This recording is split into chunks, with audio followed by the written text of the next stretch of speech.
بسم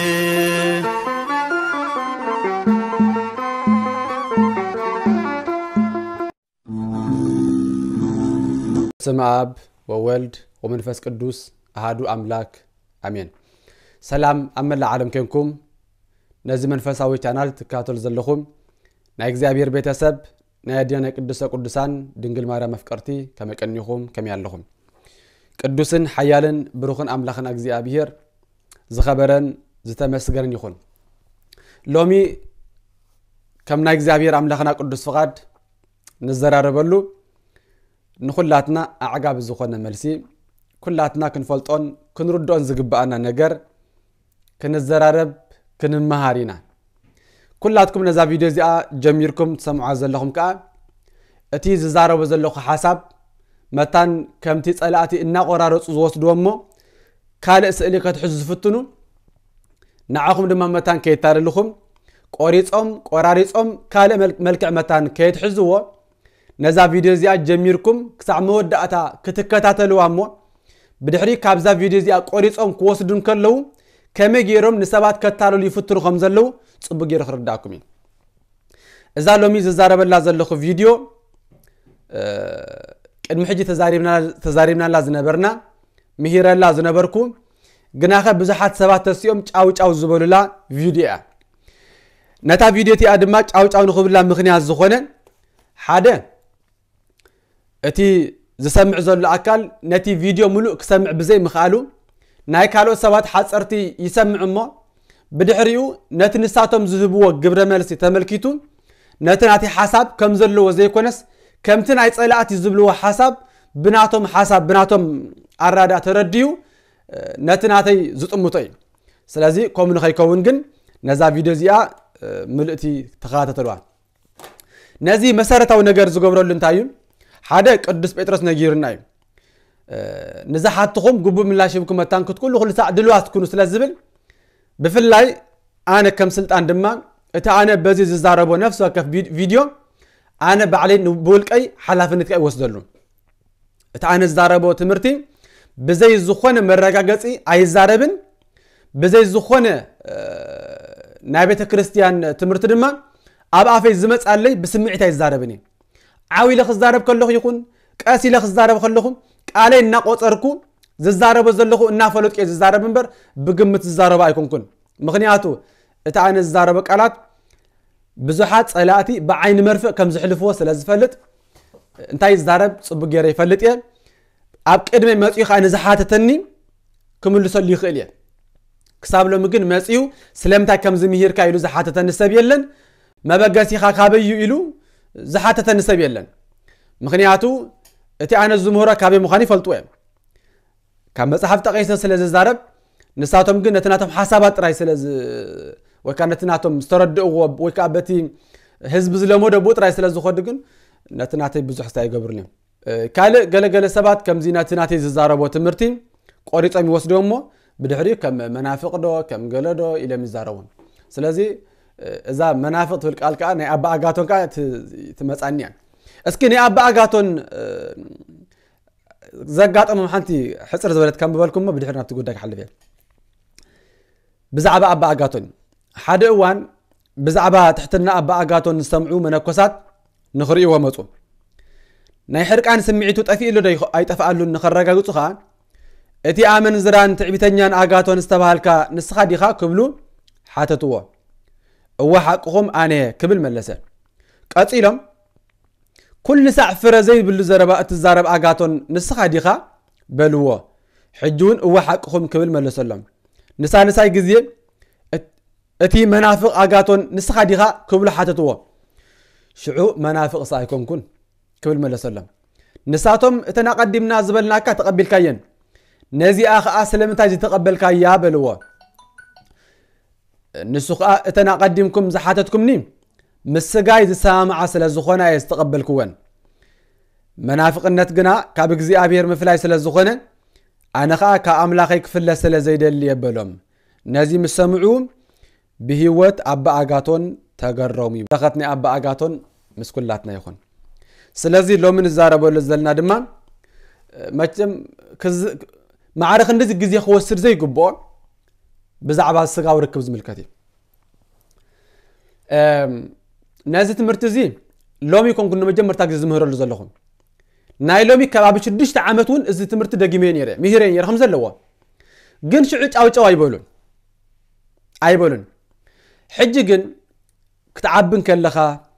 هزم خصعبة كان كلهم كسمعك كلهم عيدلينيم سلازي أنصار كان ناموس يوم أو زول مالتهم سلازي بخمس نجار كتردوها يدلي حجي ناي أبزو قد نزل تري وزلهم كم تاين بالله نهب زلوا قفا كم بخسايز فلت نهب زلوا قفا نهب زي بلو قفا بمعارز فلت معارز نهب زلوا قفا انت دا خوينو معار علوا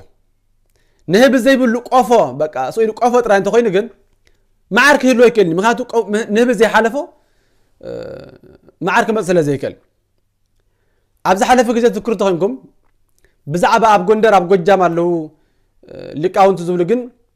قصلا مسألة زبالعو أبيشة زبال علا بقى زي أمريراتهم زي أمسمرتهم أو يلو مخنياتو من الوقت تحزم مزلو كابتن أي قصلا مسألة كاب أبيشة قدو خينو كتصور رايك أدون بدحريو بقى ناتين نامصو حساب قشي قبرني حساب منافق قبرني حساب قلي قبرني بقى زقبرو طفيو حجي ما ابز حلف غزه زمهاركو بقى ناي سحاق ناي لاقص زلو غيرم اقنابيرم سيدما زيات ملكو حصار كابناتي كابد سيطراي زيكونس وي مثلني وي كخوني خيلو الى وي كانعو زحجز يخوني لز حسبكو طقسي دريبه زيكونس بزعبازي مصحفنا انت يبل بمسرته زحتت مصحف قدسي بزعباز قداي مصحف قدس انت يبل قداماي كالاي زحتت دما كاب قدسان حواريات زتمهارو ابوتاتنا قتل ابوتات دي سرت غيرو كابي يامصيو كن حاتت على النمبر زز بلا امين امين امين النبل اجد زحز انتايو نازي كمز غير زقنابر زلس من يترايلكمني از سبيل አይገርምን ግን አይحزنن كندز اكل قف ابرس خات سكيم كاس امقنا بارك توعل امقنا بارك توعل አይحزن نازسي مانم يترفنا بيت كريستيان تمرتي يفلط ترغامي زبل سب زخونه حدا ترى امان سب كمز غيرو دفيرو كبرايكلني ግን ቆጽለ መጽል ዘምጾን ተخينو ታይሞ ቆጽለ መጽል ተምጪወኮ አብዛ ሐለፈት ዛሬ በየርኮ ቆጽለ መጽሊ ናብ ሐቀኛ ወንጌል ከቅረበካ አይክድኒው ሐቀኛ ወንጌል ክንገር ከለ ጸርጸር ዘብለካ ዝኻ ደግሞ ለخሎሚ ስለዚህ አሁንታ ያምጽ ዘሎ ሕጂ ትናተይሲ ሰሓቅ ገይሩሉ ምክንያቱ ሰባት ኣብ ክንድ ጽቡቅ ገይረን ከይሰምዕዎ ከምዝ ናይ ላግጺ ብዙኾነ ተሰቡን ዝበዝሕውን ኩላትኩም ትምልክቱ ዘለኹም زنقفن بر صعبون يلا تحقن السلا زخنه حجي ازي امز درجحا انا بوشت مسنجر دويل له كل تجلس ثلاث تجلس دويله يدول يعصوني اما مجرشا بلوك يرني يهم ناي بحق حادثب سلطان جيجا يمهر على زبل سب تدحلي كقبلن مو بزعبا زي قداي زي كزراربني يغبانيرو بلوك يرنغن يا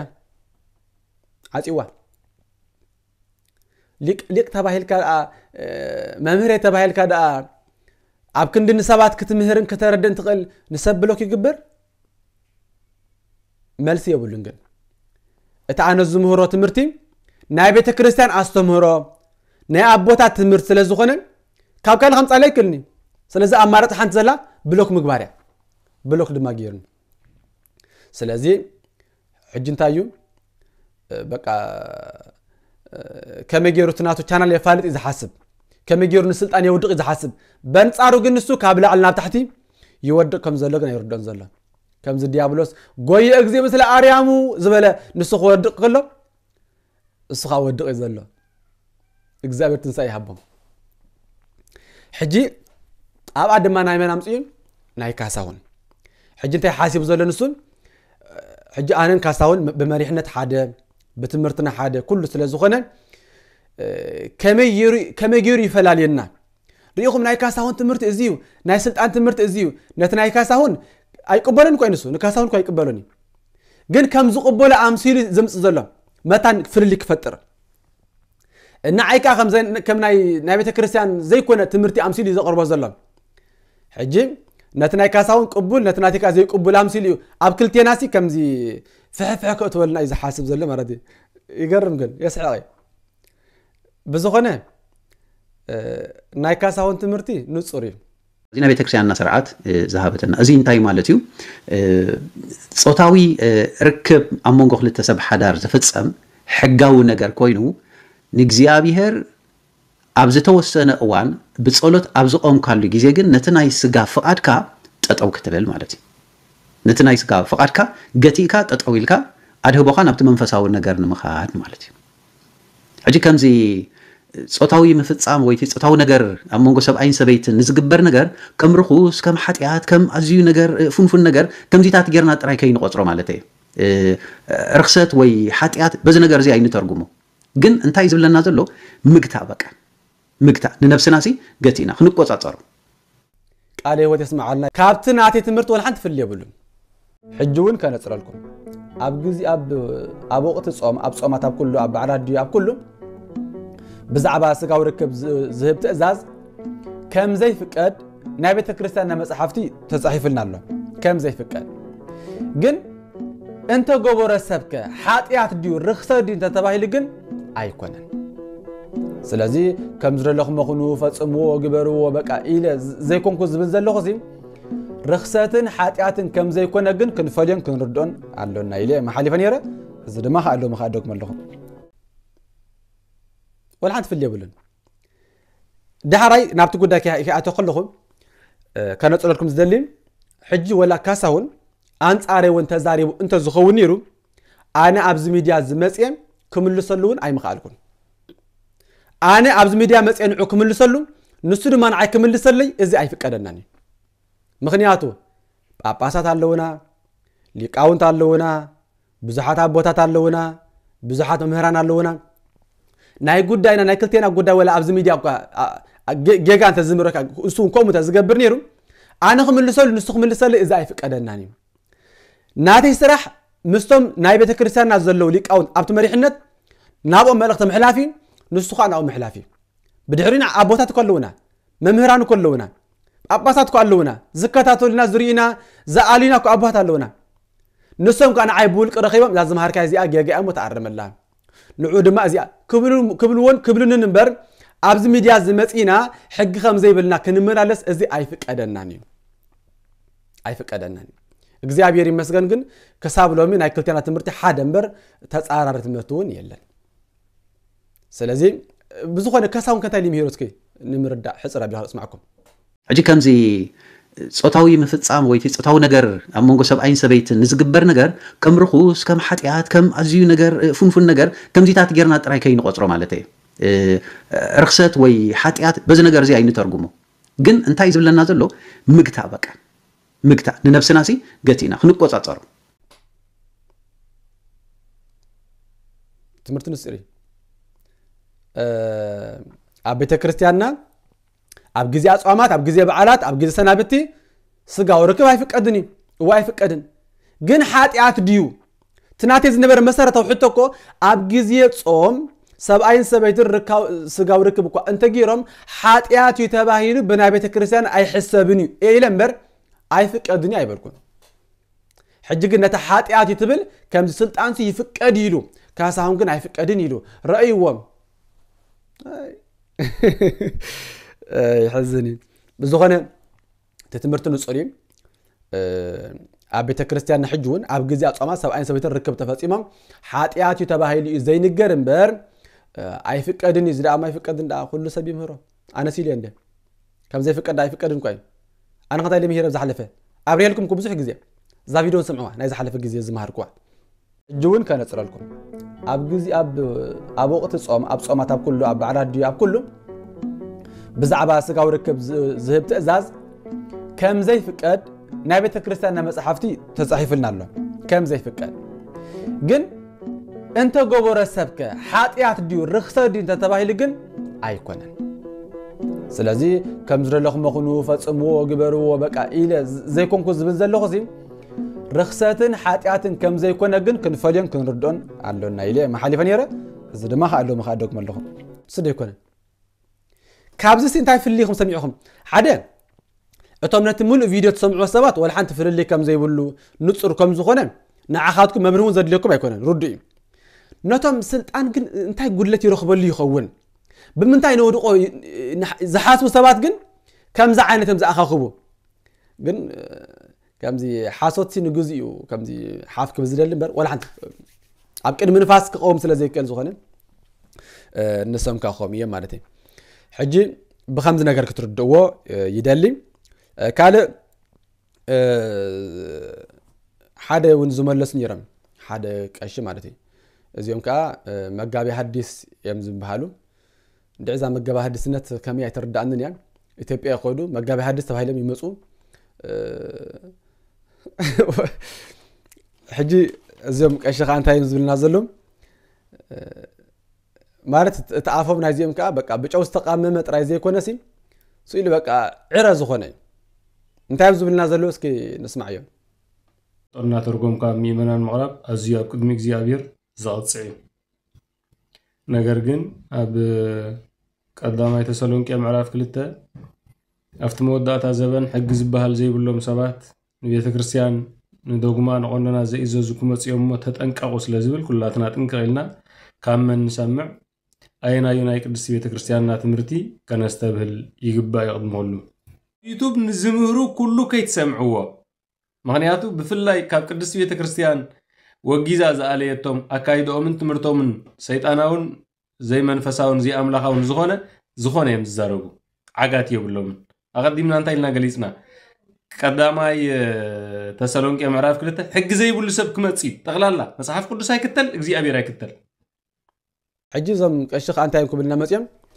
ኣብ ግዜ ጾምሲ ስጋው ርክብ አይፍቀድኝን ክብል መጽዮም ሕጂ እንታይ ገረም ዘቅርብ ዘሎ ተዛዋሪ አነ ግን ይፍቀድ ከም ዝበልኩ እዮም ዝሓስቡ ዘለው እዮም ዝዛረቡ ዘለው አነ ስጋው አርስቲ ስጋው ርክብ ይፍቀድ አይፍቀድን አይኮን ነሩ ኣብ ግዜ ጾም ስጋው ርክብ እንተ ተፈጸመስ ሓጢያት ዲዩ አይኮነን ሕጂ ዝኾነ ሰብ ክምልሰለኮ ይኽእል ወይ ከም አርስቲ ገረም ከም ጿኮ ዘይደፍሩ ዚያ ኣብ ግዜ ጾም ዝግበር ስጋው ርክብ ሓጢያት ዲዩ አይኮነን እዚያ ጥራ እንዲመልስዋ ሓጢያት ዲዩ ወላስ እቲ ፍቀድ አይፍቀድን ዝብል አይፍቀድን እንዲ እዝኻ ሓጢያት ስለ ዝኾነ አይኮነን ኢለ መልስ ዘለኹም እዛ ሕቶ ዚያ ግን ኩል ሰብ ከምዛ ጫውጫው ዝበሉ ሕጅን ወጪም ክዛረቡላ ዝደሊ አይደፍሯን እዮም ግን ኣብ ግዜ ጾም ስጋው ርክብ ዝፈጸመ ሰብ ሓጢያት ገይሩ ተባሂሉሲ ካብ እግዚአብሔር ይስጎግዶ ሲኦል ይኣትዶ ሓጢያተኛ ይባሃልዶ እዛ እንደመልስዋ አነ ግን ሓጢያት አይኮን ይለለኹም እስኪ ኣብ ግዜ ጾም ስጋው ርክብ ዝፈጸምሲ ሓጢያት ዩ ዝብል እንደይምጻ ወይ ይርከበኒ እንዶ ይጽሓፈለኝ ይርከበኒ ስጋው ርክብሲ ሓጢያት ዩ ዝብል ሰብ ይፍቀድ አይፍቀድን ሕቶ አይኮነን አይፍቀድን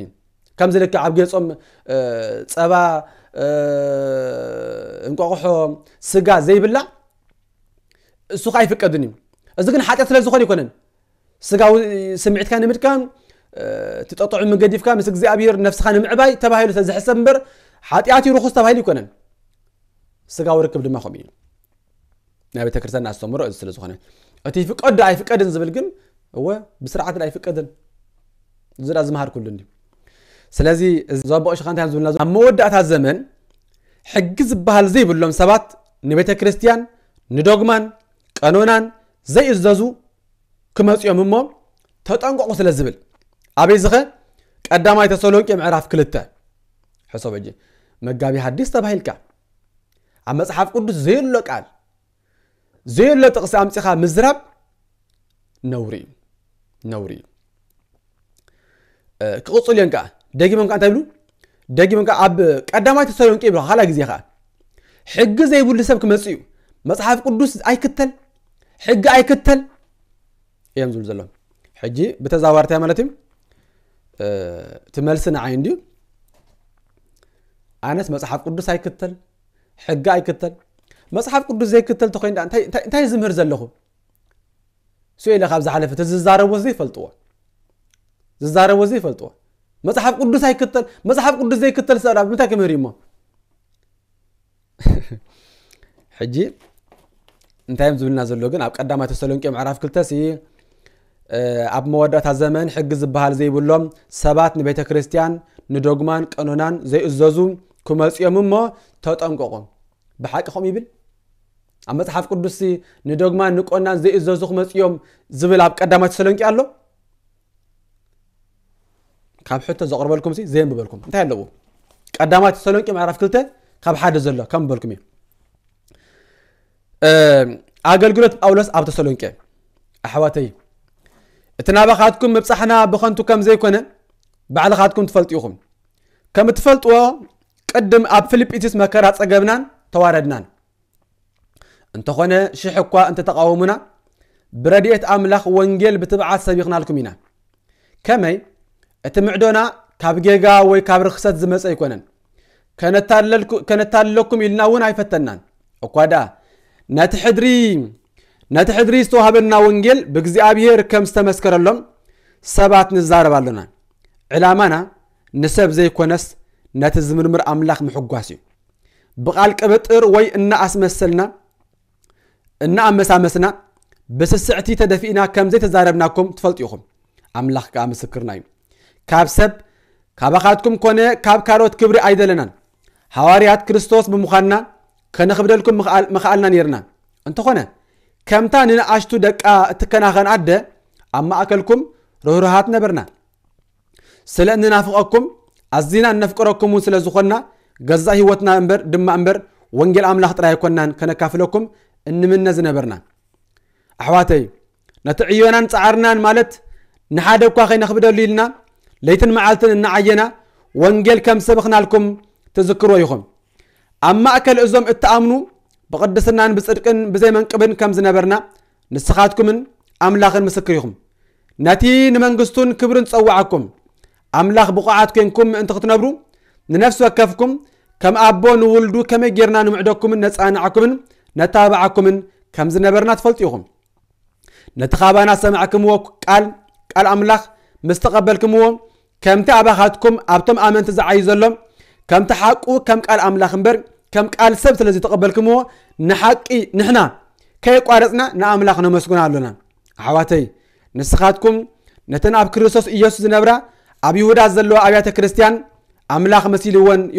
መሲልክምዎን ኢኹም ከመይ ከምቲ ንሳተን ብኣይሁድ ሓሳረ መከራ ዝጸገባ ንስኻትኩም እውን ከምኡ ብደቂ ዓድኹም መከራ ጸጊብኩም ኢኹም ኣይሁድ ንጎይታና ኢየሱስን ንነቢያትን ቀተልዎም ንዓናኻ ኣሳደዱና ኣሕዛብ ምእንቲ ክድሕኑ ንሕና ወንጌል ከይንሰብከሎም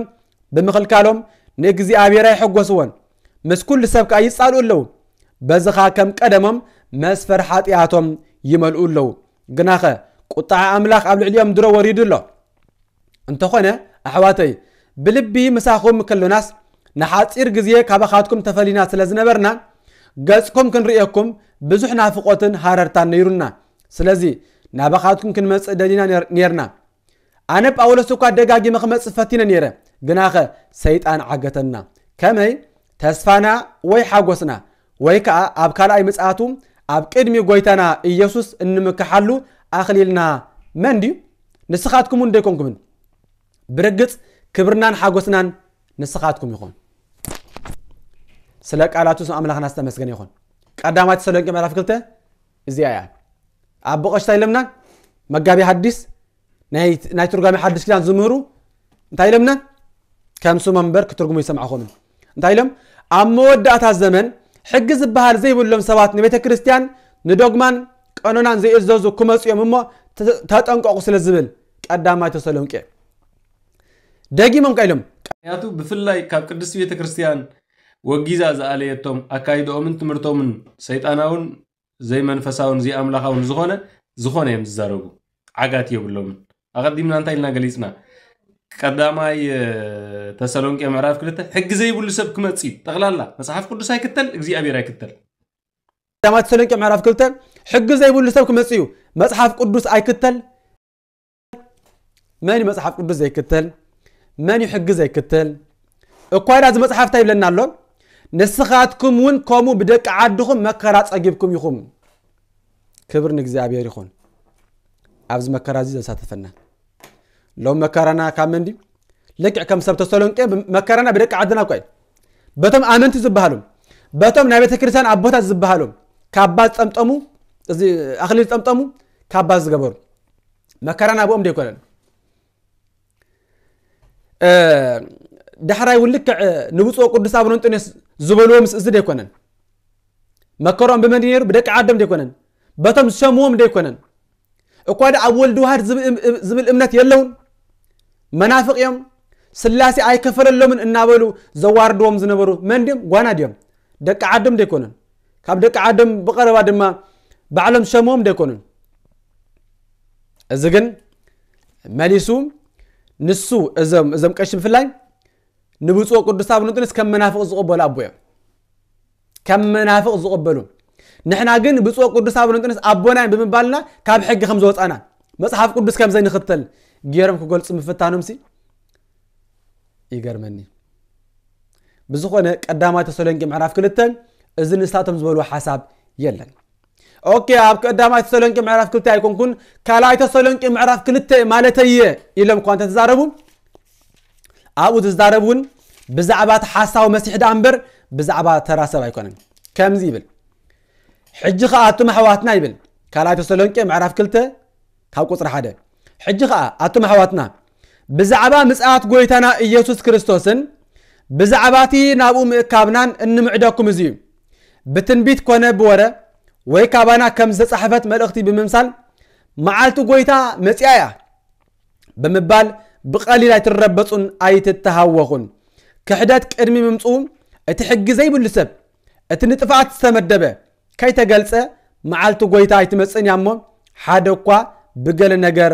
أيسحتكم نسو أملاخ إلو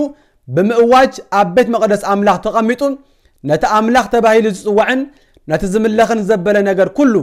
كقوم كل عال إيو إزي نهاوراك أدرس أولس ملختين ززاربو زل دمام بزعبات شدش سميتو سوسان شدشن تباهيلون أنا إيسوسيه أنا أملاخي إنا بلد بزعبات زمت السب بزعباتي كحادثب بزعبات حق زي بقول مالسي نخل لسب زقتل أملاخن قويتان فتقارن أنا النابل زمت بزعوي الزارب زلم بر بزعب آمنتي كونن أو أنت خلينا نتنيهم معاتو قويتان مسيا النابلسي بمبالك بقل أي تربشن أي تناوصن أبت زمن يرم معاتو قويتان مسيا بقى نبراتكم شتو كم زقبرو النابلس الزارب نيرم قدس أولس تايلوهم أقدمنا كنا جيرناكم يرنا يتذكرون يوم اتناي كحدات سب كاي مص اتا املاخ يزبل سب كاي مص نسو خاي مص غويتا سلازي مص بقل ايتنا وصن ايتربشون سلازي معالتو غويتا مصيا اخيلا نزبل سبات زتوها بملسمبر ابزو انت خونه ابتم وداتا زمن حجز بحال زي بلوم سبات نبيته كريستيان دوغمان قانونان زي زوزو كمصيوم ما تطنققو سلازبل زي بلا زي اللو زي تصحفه وا اتمغابه حدثت كم زي زغبر زي اللو دي زمص زي تصحفه دي زنبب نحنا ግን كم تقويتا زبلون زرعنا ينمسكر نمسكرنتنا ግን አይተአምኑን ይኹም ዘሰማዕና ይንዛረብ ዝራእና ይኻ ንምስክር ኣለና እዚ ናይ ጎይታ ቃል ንሕና ከዓ ተሰማዕናይን ዝራእናይን ዝተማሃርናዮን ዝፈልጥናዮን ዘንበብናዮን ኩሉ ንሱ ንዛረብ ካብ መጽሐፍቲ ወፃ ግን ኣይንዛረብን ስለዚ ጎይታ ከም ዝበለውን ይትካሃል ይትነስት ቃለ መጽሐፍ በቃ ጽሑፍ ክፈርስ ስለ ዘይክእል ኣብ መጽሐፍትና ዘሎ ኣቦታትና ዝበልዎ መጽሐፍ ቅዱስ ዝበሎ ከም ቃሉ ኣምጺና ተርጉምና ንወስዶ እምበር ዘየሎ ነምጻሉ ምኽንያት የለን ስለዚ እዞም ኣቦ ከንታይም ዝብልና ዘሎ እዚ ኩሉ ኢሎምሲ ሕጅስ ሕጊ ዘይብሉ ኢሎምኒ መጽሐፍ ቅዱስ ዘይክተል ኢሎምኒ دوغمان قانونا زي بلو يلمني إذا خول يلمسي نبعلم كنتاي لما متقرشتا اسكن نسمع يوم تايم لما متقرشا دين فلطو أي نسبخ أبات نفسي زفت حزي حاتيات مرقم أبس هيكونا انتاي دا نبات نفسي نقرر أقرر من إذا خول حق زي بلو مصحف قدو زي كتالي لمسي سبعين سبيتون أبصمون سجاور كب تفصموسي تبلنا لهم حاتيات مرجم أبساجن أيكونن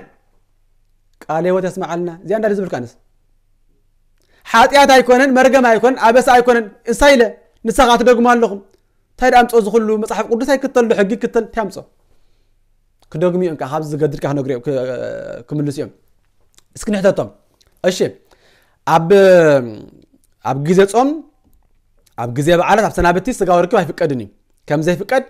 كلاتنا نفلطين يفكر يلزم هذا الصابون يلا أنت أقعد أمخه أنت أقعد أمسي حاتيات كوين تقصير لس نفسي اللي زعتو ويس حاتيات تقصير له بك أنا جدا نصحة خاطر يزلوه أنت أقعد أمخه أنت يخبر زلوه حاتيات جيرو أب سلمات يزلوه أب دغدغ سلمات آتيو إلنا خن الزارب نخلده إلنا سكن حتتهم اسكب بقى شباب ملوس لنا أنت أقعد أمخه أنت ينقبره ويك أنت يزبها بدأ بتكرسنا اسكب ملوس لنا أنت أقعد أمخه أجوها أبدغدغ سلمات أب عبا بسيئات غان بعال تحضرك بعال حضركيو نبات نفس غان قرر صومكم أي تقارسو كومو خي قطمكم تقالسو تصوم ملء خون اتصوم فتصوم خون ناي برغت ناي رديت ناي قدسنا خون كاو ترفقن صوميو بمبال أب حضرك نوبسو خي تقتو نبات نفس غان قرر قال هو تسمع لنا زيادة يا خانة زمهار كون زيادة سلازم تلاج أو بلكم لمن تنقلقوا أحزاب وحزبنا وكنتو انت هاج بلكم زخلو انت يقولنا لهم انت أقاطمه أجوخا أبدغدغ صلمات أبعبي أبسا أي آتوخان بعلت بيتكا بعلت حداركا بعل حداركي صومي بمبال أب حداركم نوصا يتمصو تازبالكوا زيان الله مقهادي حجم خمزين حداركم هيتفتنوا صومي لكم سي حداركم هيتفتنوا كم يجن تقولي أنا كزارب خلهم كايل إذا سمع نسوم كزاربون كلوجن قبل الزخونسي كم يزنا جرزي مرداك أبيني الزخون له مصحف قدس هاي كتل حقا هاي كتل يلمنس أمودتهم أنت أقعد أمجن عجوخان أبدغ المات سيأتو خان زلخان أب ساون أتو خان زلخان مخنياتو بعد بيتك بعد حدارك صومي بمبالسي أب حداركم نوص أيتمصو تمالتمي صوميو صومي حج صومي نابلكم زي أب حداركم بأس أيتمصو أنت جبر كايون حاجات أبس هيكونن نستقبلنا له أنا زبالكوا ون زي آيات كم زدلكم مقبرو فصوم أبلكوا أنا تتخيلوا كل نجار بس أبات نفسنا كن مخاخر كم زقبا كن الزارب كم زقبا تزاري بنيره نسألت جزية ما أنت كترخبو نجزيو بسمع كلت يخم منبر اتحاد كاب اتحاد أي فلا بسمع كلت يخم سلازي أب جزية أم زقبر دما بسمع كلت يناي نزل ما أب ما أكلنا نمهر نسهنا رقيبنا أزر رقيبنا كن قبر نخل نجاري كم حججن سبعين سبعين أب جزء أم سجاور كب ترافس إمام حاتياتي زمت فس إمام بقى رخصتيو تبعي له أي نجارينيو كم يقول الزمهرنا ممرت دهاليو كم مصحف قد زرحة قيم كابنا بيت كريستياننا مصحف تون زرحة قيم زدي كنا سلز أنا زي تزارب كوسي نسخم زبالكم من نجار انتهى الله أنا زبالكوا نساعات دوغما لهم كلهم زمهر وزلوا نسيم عايفك أدنيو جن حاطيات هيكونن عايفك أدنيو جن حاطيات هيكونن نسان دالي زبزلو خانس يفقديو كم زدلايكم كونو قيبلكم سبعين سبعين أبصم تفصموا سي حاتياتي رخصة تباهيلو بنا بيت كريستياننا أي حسابينيو إلى ترى ما تدكم هذا أمو نزي أنا خطب لسي ترى ما تجاوج أبلكم زي أنا خطب دقمو زي أنا خطب لسي ترى أمو تجاوج أبلكم زلهم أنت أنا سبلكوس نسون خطب دقمو بزغنا ما ترشح بنا قدس يوحنس أفورك قال كفانوكم بركاتنا قدس يوحنس أفورك ناي قسطنطين علي قباጳስ ፓትርያርክ ቀና መስንግስት አውዶክሲያ ክሳብ ሙሉ ዘመኑ ዝተዋገ ነቤተ ክርስቲያን ንኽብሩ ቤተ ክርስቲያን ደው ዝበለ አፈወርቅ ዘተሰምየ ዮሐንስ በረኸቱ ምስኩላትና ይኹን እዛ አቦ እንታይ ብለና ኣሎ ከም ቅዱስ ዮሐንስ አፈወርቅ ገይሩ ንናይ ቅዱስ ጳውሎስ መልእክት ዝተርጎም የለን እንታይ ይብለና ኣሎ ስለዚ ቅዱስ ጳውሎስ ኣእምሮና ካብ ግብረ ስጋ ንኽርሕቕ ደልዩ እዚ ኣዘዘና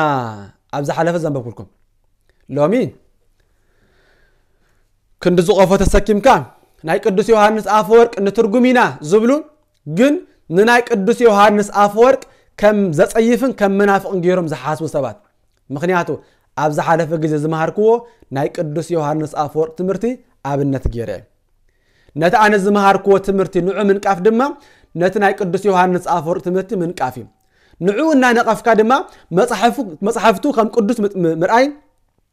እንደገና ናቱ መጽሐፍ ንትርጉሚና ምባል እዚ ከኸይድ አይከልኒ በዝኾነ ግን ታይብለና ለቅዱስ ዮሐንስ አፈወርቅ ናይ ቅዱስ ጳውሎስ ስለዚህ ቅዱስ ጳውሎስ አእምሮና ካብ ግብረ ስጋ ንኽርሕቕ እዚ ደልዩ ኣዘዘና ቃላቱ ፍጹም ርቱዓን እዮም ቃላቱ ፍጹማት ሓቀኛታት እዮም ንኸይትረኽሱ ዘይኮነ ንምንታይ ትርጉማ ዘሎም ኣብታ ሰብኣይን ሰበይትን ብፍቃድ ክልቲኦም ክገብሩ ከም ዝግባእ በቃ ብስምዕ ክልቲኹም ተዘይኮይኑ እቲ ሓደ ካብቲ ሓደ ኣይፈለን እቲ ሓደ ኣይከልክሎ ዝብል ክትርጉመን ከሎ እዩ እንታይ ኢሉ ቃላቱ ፍጹም ርቱዓን እዮም መስለን ንኸይትረኽሱ ዘይኮነ ንጸሎትን ንጾምን ንኽተጉ ዝበሎ እዚ ድማ ምስ ሰበይቲ ምርኻብ ናብ ርኽሰት ዘይኮነ ግዜ ናብ ምጥፋእ ከም ዝመርሕ ክዛረብ ከሎ እዩ በቃ ኣብ ግዜ ጾምን ጸሎትን ግዜና ምእንቲ ክንጥቀመሉ ብስምምዕ ክልቲኹም እቲ ሓደ ካብቲ ሓደ ኣይፈለን ኢልና ግዜ ምእንቲ ክትረኽቡ ግን ብስምዕ ክልቲኹም እዚ ነገር ዝግበሩ ኢልና ስለዚ ግዜ መታን ከይተጥፍኡ ዳ እዩ ዝብል ዘሎ እምበር ኣብ ግዜ ጾም እዚ እንተገበረ ርኽሰት እዩ እዚ እንተገበረ ሓጢኣት እዩ ግን ኣይኮነን ዝብል ዘሎ ኢሉስ ዮሐንስ አፈወርቅ ይትርጉመልና ኣሎ እዚ ኣቦዚ ኣብ ዝሓለፈ ግዜ ብዙሕ ማዕረኽ እንደዚ ዘዛረብ ስለ ዘይመሰለን እዚ ተከፍኩም እምበር ሓንቲ ክደግመልኩም እየ ናይ ቅዱስ ዮሐንስ አፈወርቅ እንታይ ኢሉ ስለዚ ቅዱስ ጳውሎስ ንጸሎትን ንጾምን ንኽተግሁ በለ ሕጂ ቃስ ኢለ ክንበልኩም እዚኣ ስለዚ ቅዱስ ጳውሎስ ንጸሎትን ንጾምን ንኽተግሁ በለ ካብዚ ንላዕሊ ማእሰርቲ እንታይ መሪር ማእሰርቲ ኣሎ ካብዚ ንላዕሊ ማእሰርቲ እንታይ መሪር ማእሰርቲ ኣሎ ብምግባር ክትብልጽግ ናብ ላዕሊ ናብ ሰማይ ክትበርር ብምግባር ክትብልጽግ ናብ ላዕሊ ናብ ሰማይ ክትበርር ብመንፈሳውነት ማለት እዩ ኣብ ዘወትር ጾምን ጸሎትን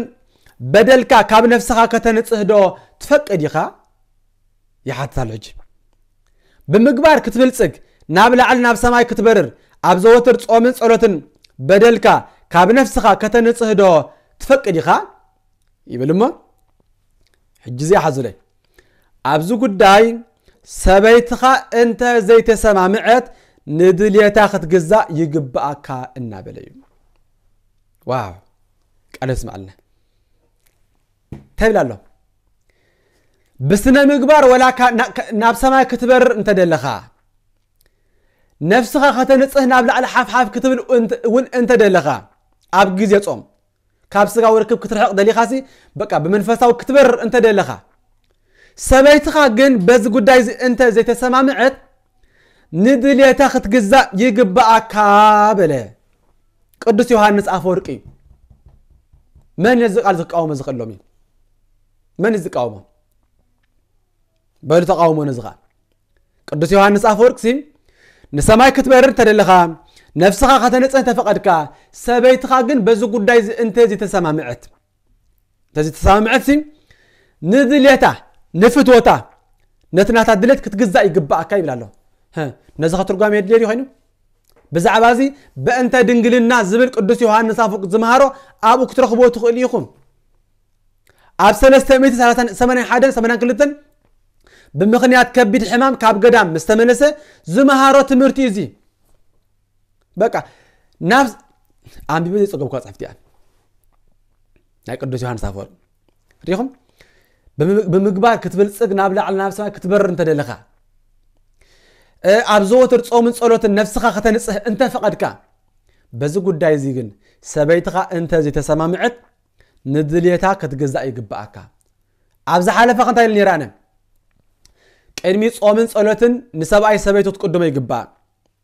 قدم تصوم صلوتن نسباي دما سبيتو ክትقدمه ይግባን በቃ ንሰበይት ሰባይ ንሰባይ ካ ሰበይቱ ነዚ ሁሉ አቀድምካ በሰምዕ ቅልቲኻ ዝግበር ዳ አንበር እቲ ሓደ ካብ ሓደ አይፈለ ኢሉና ቅዱስ ዮሐንስ አፈወርቅ ዝነገረና ዘለውን እዚ ኩላቶም ዝደግሞ ዘለው እዛ በቀሽውን ክደግሙልና ጽንሑውን ኃጢያት መርገም አበሳ አይኮነን እንታ አጋጠመኸ አጆኻ ኣብ ድቅድቅ ጸልማት ኣብ ዓባ አበሳ አያቶኻን ኣብ ዓባ አበሳ አያቶኻን በዓልቲ ሓዳርካ ሓዳርኪ ጾም ብምባል ኣብ ሓዳርኩም ነውፂ አይተምጹ ኢሎ ቃለ ህይወት ያስማዓልና አነውን ዝበልኩ እዚ ስለዚህ እዚ ኢለን ተኾይነ ንስኻትኩም ነታ አነ ዝበልኩ ትደግሞ ተዳሃልኩም እንታይ አዘራሪብኩም ክርዳኒ ካለን እንታይ ጫውጫው ቢልኩም ክርዳኒ ካለን ገለ ሰባት በቃ ከምዚና ጡያ ቢለም ግን ስልጣን ይፍቀድ እዩ ኢሉ እቲ ሓደ አይፍቀድን ኢሉ ዘይለ ዘይተጻሐፈ ዘይተባህለ አነ በዚ ሚዲያ ክሳብ ዘለኹ ነቲ ንስኻትኩም ተምጾ ብዛዕባ ይጠውይዎ አነ ኸኣ ትኻቢለ ንህዝብ ካብ ምሕላፍ አየቋርጽኒ ግን ክብረትኩም ይወድቅኩም ዘሎ ግን ኣብ ግምት አትው እዚያ ክሓልፍ ዘሊ ንምዃኑ ብመሰረትኮ ነቲ ናይ ቤተክርስትያን አቦ ብፁዕ ቅዱስ አቡነ ጴጥሮስ ንዑ ኣብ ጉርገር አሲርካ አነ ክኸብር አነ መምህር ተበልካውንኮ ውርደት ኮይን ባዕሉ እዚ ሓቂ ኩሉ ግዜ ሓቂ ትኸውን ብዛዕባ ሓቂ ምስተዛረብ ምስ ጽጉማት ምስተኸውን ምስቶም ዝግፍዑ ዘለው ምስተኸውን ተዘይ ኮይኑ ምስ ገፋዒ አካልና ኾንካ ነቶም ናይ ቤተክርስትያን አቦታት እና አሳደድካ አነ መምህር ያክብል ከለኻ ዝቅበለካ ሰውን የለን እቶም ሎሚ ቃለ ህይወት ይስማዓልና ዝብሉ ገለም አባይ ጽልእ ዘለዎም ሰባት ንኽሕጉሱ ክብሉ ቃለ ህይወት ይስማዓልና ክብሉ ኸዲዮም ብልቦም ግን አይኮን ይፈልጡ ተሓቂ አይ ስልጣን እኮ ዝበላ እዚ አይኮነን እኮ ግን ደሓን እዮም ዝብሉ እምበር ይፈልጡ እዮም ተዝማሃርኮ ማለት እዩ ብዝኾነ ግን ትዝነበረ እዚዩ እዞም ብስሓቅ ዘቀናብሩ ኣብ መንጎናተይን ኣብ መንጎናይ ካሳሆን ፍሕፍሕ ዝፈጥሩ ኣይትሕሰብዎ ኣይትሕለምዎ ኻ ኮይኑ ይፈልጥን ክኸውን ካይከልኒ ዝኾነ ነገር ተሊውን ኣብ ሓደ መሪሕነት ጳጳሳትና ሓደ ሊቃውንትና ሓደ ምሕደራና ሓደ ድሓሩን ዝኾነ ተሊውን በአካል ክረኽብ ኸለ በአካል ብስጋ ስለ ዘሎ ሳይ ዛዕባ ሽግር የብልናን ንስኻትኩም ግን ተደወልናልኩም ተዓጹና ብሎክ ትገብሩና ስለ ዝኾንኩም ናይ ግድን በዚ ክንምልሰልኩም ኢና ስለዚ እቲ ቆፎ ንህብ ከም ዘይብሉ ቆጽለ መጽለ ከም ዝመልአ ተረዲእና ብሎክ ኢሉ ዓጺና ኸ ማለት እዩ አምላኽና እግዚአብሔር በዛ ቅድስት እምነትና ያጽናዓና ሕጂውን ጎንጾም ከውጹና እንተደለዩ ነቲ ጉንዲ ናሕዝና ነቲ ጉንዲ ስለ ዝሓዝናሲ ከመይላ ንወደቕሞ ኣብቲ ጉንዲ ኣብ ኢየሱስ እንተዳ ተሰሪትናስ ናቢና ንወፅሞ የለን እምበር ነተሰሎንቄም ዘጋጠሙ ዝነበረ እኮ እዚ ሰብ ተሰሎንቄ بدك عدهم سبزح مكرات أجابكم تخيل يسقبهم بدك عدهم بتوم ناتهم يسقبهم نيرهم إذا خابنا يفتح سماه لسلزي حدش نجار يكونن نعيون سبات لما خص قالوا مني كقول نصن تدلهم ما تحب قدس للزنبب كوا عايز تجمعني مخنياتو أبايت رايز يكونس مجمرتان أبغوي تستفاد سمين ناتهم ناتو مثلا توم ناتو عايز تقبلون سوقي جمو أوف نقص أبدان سرارة أبدان زين برو حابس العلوت نديز ناب أحزاب كيدو يسوس ولد الأب أجاز أحزاب كيدو بدحريون حوارات المسيم مجمرتا وانجيل نعهم كسبخ يقبان يرو جن كابزي تقبلكم كابنت أقومن جنا قصنا ناب أحزاب نملس هالنا يلون كيدو قبل حوارات 13 قارب عن شدشن 4 شوعات نزله ناب أحزاب كيدو أبزد ما بدك عدم مكرات أقبله سبت سلونكه عندك قنا قويتا نبي عدو أيكبرني لنا سلازم زغول تمرت سلازل الناسين إذا أبانا زبط سلازل مكراتي كم حدش نجار جرنا ينقطرن قدس بترسون كم يسلازل لنا بكا إذا أبا خاتكم زبط سلازل مكراتي دحراي قويتا قلت كله زدنا كبري كم تقبل يخم كم حدش زبط حكم زل مكراجيكم أي تحسبوا سلازل لنا أين حاسبون كمان أين حاسبون سلازي أملاخنا እግዚአብሔር በዛ ቅድስት እምነትና ሐጽናና ናትሰናይ ፍቃዱ ይኹነልና እዚ ቻናል እዚ ናይ ኦርቶዶክሳዊ ተዋህዶ እምነትን ዶግማን ስርዓትን ትውፊትን ሓልዩ ናባኻትኩም ዝመሓለፍ መደብ እዩ ነዚ መደብ እዚ ንምብርታዕ ሰብስክራይብ እናገበርኩም አባላት ክትኮኑ ናብ ኩሉ ሰብ ከዓ ሼር ክትገብሩ መልእኽቲ ይሕልፍ ስብሐት ለእግዚአብሔር ወጣኒ ወፈጻሚ ወገባሬ ኩሉ ሎቱ ይደሉ አኮቴት እስከ ዘመነ ዘመናት በምድር ወበሰማያት በባህር ወበቀላያት ለዓለም ዓለም አሜን እግዚአብሔር ምስኩን ላትና ይሁን